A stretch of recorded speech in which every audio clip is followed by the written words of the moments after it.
իհարկե չէինք ուզի, որ այսպես լիներ, դրա համար կարող ենք ասել, որ պատրաստ ենք այդ փորձության։ Եթե կա բառը, այն բառը ծնվել է իրողությունից։ Դա մի փորձություն է եկեղեցու համար, հայ մարդու համար, քրիստոնյայի համար, որը պիտի քրիստոնյան հայ եկեղեցու մեջ ապրելու հաղթի։ Ցավալի իրողությունը, բայց մենք անվանում ենք փորձություն։ Փորձությունը հաղթահարելի է։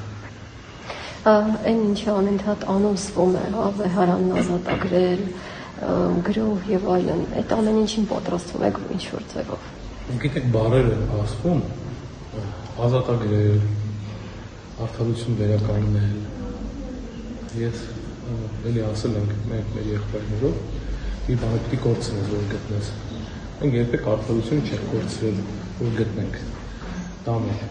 Երկրորդ գործածվում է ազատագրել բառը։ Մենք ազատագրում ենք հայրենիք թշնամուց,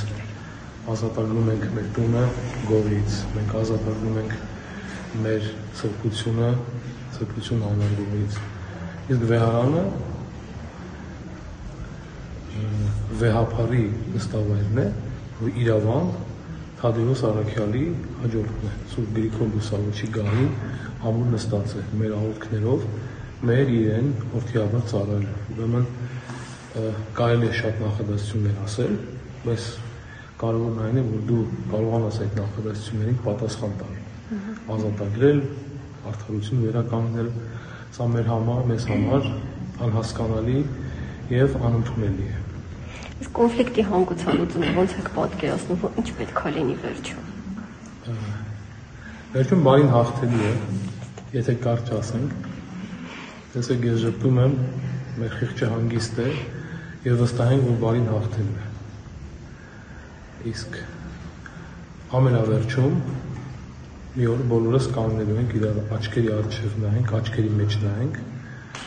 եւ հազար երանի նրան, ով բարձ աչքով կնայի եւ վայի նրան, ով աչքերը կփորձի փախցնել։ Ուրեմն թող ջուր բխտորողները մտածեն այս մասին։